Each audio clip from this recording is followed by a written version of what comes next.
বেতারকে new মিডিয়ার সাথে সম্পৃক্ত করতে পারলেই শ্রোতা বৃদ্ধি পাবে বলে মনে করেন বিশিষ্টজনরা। আজ বাংলাদেশ বেতার কুমিল্লা কেন্দ্রে বেতারে শ্রোতা অংশগ্রহণ বৃদ্ধি কৌশল বিষয়ক এক সেমিনার অনুষ্ঠিত হয়। কেন্দ্রের মিলনায়তনে আয়োজিত অনুষ্ঠানে প্রধান অতিথি ছিলেন কুমিল্লা সিটি কর্পোরেশনের প্রশাসক মোহাম্মদ শাহ আলম। কেন্দ্রের আঞ্চলিক পরিচালক নিতাই কুমার ভট্টাচার্যের সভাপতিত্বে সম্মানিত অতিথি হিসেবে উপস্থিত ছিলেন কুমিল্লা বিশ্ববিদ্যালয়ের pro-VC professor doctor Masuda Kamal, কৃষি সম্প্রসারণ অধিদপ্তর কুমিল্লা অঞ্চলের অতিরিক্ত পরিচালক মোহাম্মদ আজিজুর রহমান। এতে আলোচক হিসেবে অংশগ্রহণ করেন কেন্দ্রের আঞ্চলিক প্রকৌশলী ফারুক আহমেদ ও উপবার্তা নিয়ন্ত্রক ডক্টর তাপস চন্দ্র বোস।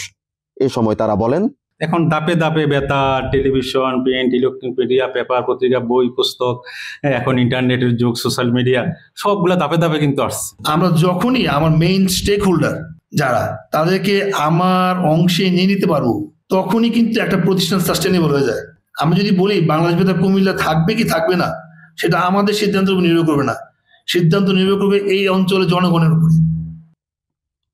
অন্যান্যের মধ্যে উপস্থিত ছিলেন বিশিষ্ট ক্রীড়া ব্যক্তিত্ব বদরুল হুদা জেনু, কুমিল্লা প্রেস ক্লাবের সাবেক সভাপতি আবুল হাসনাত বাবুল ও বিশিষ্ট সাংবাদিক অশোক কুমার বড়ুয়া। সেমিনারে সম্মানিত অতিথির বক্তব্যে মোহাম্মদ আজিজুর রহমান ডায়াবেটিস নিয়ন্ত্রণে সচেতনতা সৃষ্টিতে বেতারের ভূমিকা নিয়ে বলেন, আমাদের প্রায় 18 কোটি জনগোষ্ঠীর মধ্যে প্রায় 3 কোটি 14 লাখ লোক কিন্তু ডায়াবেটিস আক্রান্ত। আমার মনে হয় যে যেমন টিভিতে যে সমস্ত বিশেষজ্ঞ ডাক্তাররা কথা বলেন, আসলে এখানে আমার দেখার কিছু নেই, ওনারা কিন্তু কথা বলেন। তা আমরা এই জাতীয় যে বিশেষজ্ঞ চিকিৎসক নিয়ে এসে কিন্তু আমরা এই ধরনের প্রোগ্রাম করতে পারি। বেতারের কার্যক্রমকে আরো বেগবান করার আহ্বান জানিয়ে কুমিল্লা বিশ্ববিদ্যালয়ের pro-VC professor doctor Masuda Kamal বলেন, বেতারকে শ্রোতাকে আপন করে নেওয়ার কৌশলগুলো উদ্ভাবন করতে হবে। শ্রোতা আমার আপনজন, এটা মনে করতে হবে। আমার শ্রোতাকে প্রিয় করার জন্য যা যা কৌশল অবলম্বন করা প্রয়োজন সেটা করতে হবে। আমার কথাগুলো, বেতারের কথাগুলোকে ফুলের মতো বৈশিষ্ট্য ধারণ করতে হবে, ইম্প্যাক্টফুল হতে হবে এবং এর সাথে শ্রুতি মাধুর্য, সুর, লয়, তাল সংযুক্ত হতে হবে।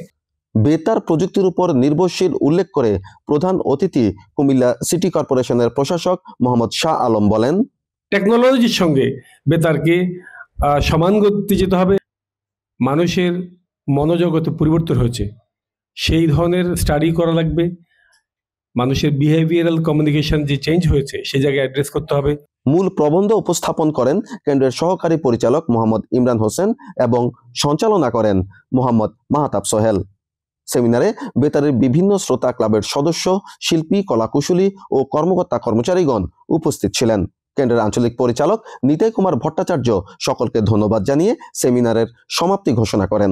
শ্রোতারা যারা এসছেন, ইলেকট্রনিক মিডিয়া যারা আসছেন এবং সবচেয়ে বড় কথা আমার এই প্রতিষ্ঠানকে যারা ওন করেন এবং যারা আমাদেরকে নিরাপত্তা দেন, প্রত্যেককেই আমি অন্তরের অন্তঃস্থল থেকে ধন্যবাদ এবং কৃতজ্ঞতা জানাচ্ছি এবং তাদের কারণেই আজকের এই সেমিনারটি সাফল্যমণ্ডিত হয়েছে।